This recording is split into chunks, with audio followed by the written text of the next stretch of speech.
இப்போது இவங்க சொன்ன கருத்துப்படி ஒரு குறிப்பிட்ட கட்சியோட வாக்குகள் மட்டும்தான் உங்களுக்கு அதிக அளவில் அந்த மேற்கு மண்டலத்தில் பதிவாகி இருக்குன்னு சொன்னீங்க. ஆனால் அது வந்து இருதரப்புலையுமே இந்த வாக்குகள் வந்து பிரிவதற்கான சாத்தியக்கூறுகள் இருக்குதா பொதுவான ஒரு கணிப்பு இருக்குது. இந்த வாக்குகள் சிதறியது மட்டுமே ஒரு தொகுதியில் இந்த வெற்றிக்கான காரணியாக இருக்க முடியுமா? நீங்கள் அது ஏற்கனவே சட்டமன்ற தொகுதியில் தாவேக வேட்பாளருக்கு ஆதரவாக வேலை பார்த்துருக்கீங்க களத்தில். அந்த 1,00,000 வாக்குகள் எட்டுவதற்கான வாய்ப்புகள் இருக்கக்கூடிய தொகுதிகளை நீங்கள் எதனா பார்க்குறீங்க? இல்லை, வெறும் வந்து ஒரு குறிப்பிட்ட ஒரு கட்சியிலேருந்து மட்டும் மெஜாரிட்டியான ஓட்ஸை வந்து செப்பரேட் பண்ணி எடுத்துகிட்டு வரோங்கிறது இல்லை. இது வாக்கு பிரிக்கிறதுங்கிறது கிடையாது. ஏன்னா எந்த ஒரு வாக்கும் இந்த கட்சிக்கான உரிமை கொண்டதை கிடையாது.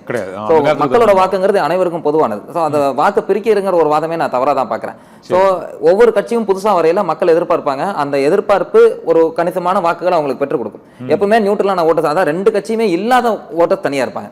ஸோ அந்த ஓட்டர்ஸோட ஆமாம் அந்த ஓட்டர்ஸோட பெர்சன்டேஜ் இல்லை, நான் சொல்கிறது வந்து ஆல்ரெடி ஓட் போட்டுகிட்டே இருப்பாங்க, காலகாலமாக ஓட்டு போட்டிருப்பாங்க, அவங்க நோட்டாக் போடுவாங்க, இல்லை ஒரு சுயேட்சை கேண்டிடேட் போடுவாங்க. இது டிஎம்கே ஐடென்டிட்டி இல்லாத ஒரு பெர்சன்டேஜ், ஒரு 10 to 15% ஓட்டர்ஸ் வந்து தனியாக இருப்பாங்க.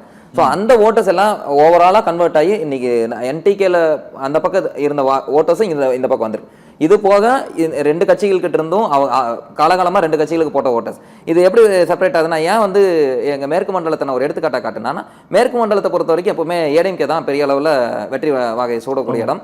கடந்த தேர்தல்களில் இவங்க பிஜேபி கூட கூட்டணி வச்சதுனால அதோட ரிஃப்ளெக்ஷன் அங்கே அந்த பகுதியில் சில இடங்கள்லாம் பெரும்பான்மையாக திமுக வென்றது. ஸோ அது வந்து திமுகவுக்கு ரெகுலராக போகிற ஓட்டுன்னு நம்ம சொல்லவே முடியாது. அது எல்லாமே ஏடிஎம்கேக்கு போக வேண்டிய ஓட்டு.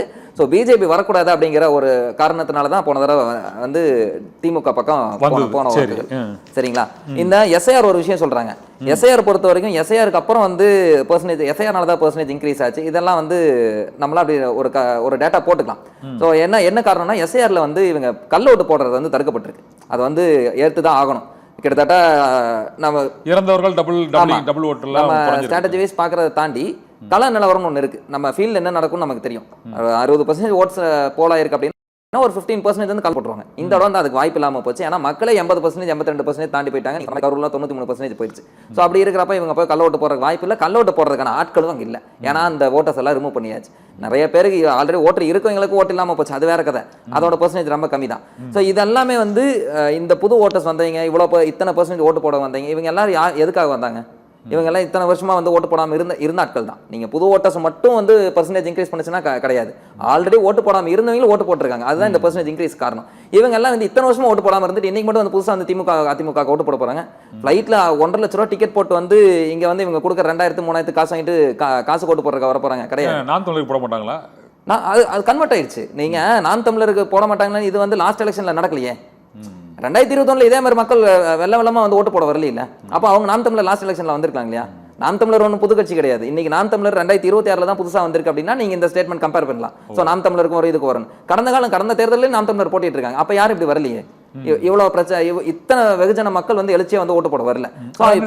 அருணும் ஒரு புள்ளி வரும். இதுவரை இந்த வாக்குப்பதிவு முடிந்ததுக்கப்புறம் பல விவாதங்கள், பல்வேறு ஒப்பீடுகள் வந்து நடைபெற்றிருக்கு. இதில் வந்து 2021, 26 இதில் வந்து கடந்த முறை வந்து அந்த 6 லட்சத்துக்கும் மேற்பட்ட 6.5 லட்சம் வாக்கு, இந்த தடவை 5.5 லட்சத்துக்கும் மேற்பட்ட வாக்குகள். இதுதான் போலிங்க இருக்குன்னு. இப்போ 100 வாக்குகளில் 60 வாக்குகள் போட்டால் அது 60%, 90 வாக்குகளில் 80 வாக்குகளில் 60% போட்டால் அது வந்து கூடுதலான சதவீதம் அப்படிங்கிற கணக்கு தான் இப்போதைக்கு தேர்தலில் வாக்குப்பதிவில் ஒப்பிட்டுருக்காங்க. அது வந்து வாக்குப்பதிவுங்கிறது வழக்கம் போல தான் ஆயிருக்குது.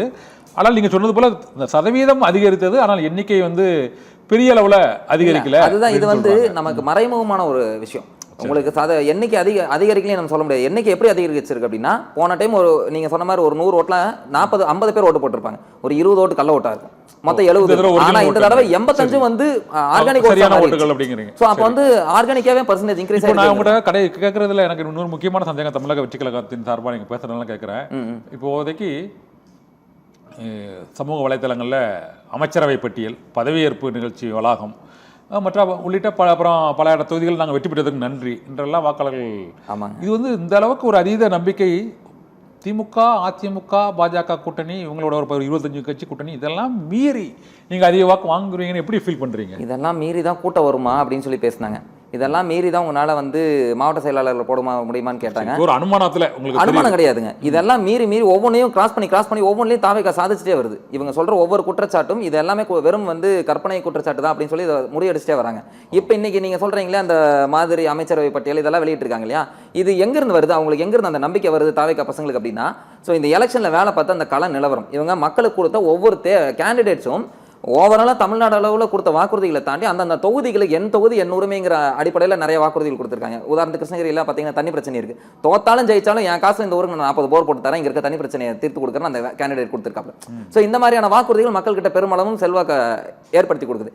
இதை தாண்டி கவர்மெண்ட் அஃபீஷியல்ஸோட ஓட்ஸ், இந்த போஸ்டல் ஓட்டு இருக்கு இல்லையா, இந்த போஸ்டல் ஓட்ஸோட அந்த எண்ணிக்கை தான் வந்து அந்த ஒரு 100% ஷூரிட்டி கொடுக்குது. இவங்க எலெக்ஷன் ரிசல்ட்டுக்கு முன்னாடி ஏன் வந்து அமைச்சரவை பட்டியல் நிறைய, ஆமா, ஏன்னா இன்னைக்கு பிசி போலீஸ்காரங்களை எடுத்துக்கலாம், பிசி லெவல்ல இருந்து இன்ஸ்பெக்டர் அந்த கிரேட் இருக்கிற வரைக்கும் மெஜாரிட்டியான பீப்புள் டிவிக்கு ஓட் போட்டிருக்காங்க. ஸோ நாங்கள் நிறைய பேர்கிட்ட பேசியிருக்கோம். அவங்க சொல்ற விஷயம், திமுகவை சேர்ந்த ஒரு வட்ட செயலாளர் வந்தா அவங்க முன்னாடி நாங்கள் எந்திரிச்சு நிற்கணும், அவங்க முன்னாடி நாங்கள் உட்காரக்கூடாது. உட்காந்தா இன்னைக்கு இப்போ இவங்க 2 பேர் பேசிக்கிட்டு இருந்தாங்களா, இதை விட கேவலமான வார்த்தைகள் நாங்கள் யூனிஃபார்ம் போட்டு வாங்கணும். எங்களுக்குள்ள அவ்வளோ குமர்கள் இருக்கு. ஏன்னா இதெல்லாம் இப்போ இவங்க 2 பேர் பேசிட்டு இருக்காங்க. ஸோ இதுதான் மக்கள் மாற்றணும்னு விரும்புறாங்க. இந்த அரசியல் தான் இப்போ ஒரு விரக்தியின் வெளிப்பாடு. இவங்க 2 பேர் எப்படி பேசிக்கிட்டாங்க நம்ம பார்த்தோம், நேரலையில் மக்கள் பார்த்தாங்க. ஸோ இதெல்லாம் வந்து தாவேகா சைடில் நடக்கிறது இல்லை. அவங்க ரொம்ப ஆரம்பம் 2 வருஷத்துக்கு முன்னாடி தெரியும் இல்ல 2 வருஷத்துக்கு முன்னாடி கலையில ஏறி குதிச்ச ஆளுகள் சொன்னீங்க. இன்னைக்கு அவங்க எவ்வளவு பக்குவப்பட்டிருக்காங்க. இப்போ அப்ப 50 ஆண்டு கால அரசியல், 50 ஆண்டு கால அனுபவம், இவங்க எவ்வளவு பக்குவப்பட்டிருக்கணும் அந்த விஷயம் இருக்கு இல்லையா. நீங்க மக்களை வந்து நீங்க வந்து பக்குவப்படுத்தி கொண்டு வரணும். அதை தாண்டி நீங்க பக்குவப்படுத்துறது விட்டு போட்டு அவங்கள ஓட்டுக்கு கையேந்த நிலையில மக்களை வச்சுட்டு நீங்க வந்து இப்படி பொது வேலையில இருந்து எவ்வளவு தொகுதி ஜெயிப்பீங்கன்னு நினைக்கிறீங்க நீங்க? ஆட்சி அமைக்கக்கூடிய அளவுக்கு ஜெயிப்பீங்களா, எதிர்க்கட்சி தலைவராக வருவீங்களா? ஆட்சி அமைக்கக்கூடிய அளவுக்கு 130+ தொகுதிகள் ஜெயிக்கப்படும் தாவேகா சைடுல இருந்து. இது ஷோர் ஷாட்டா அடிக்கும். இது நீங்க வேணா எழுதி கூட வச்சுக்கலாம். இது கண்டிப்பா நடக்கும்.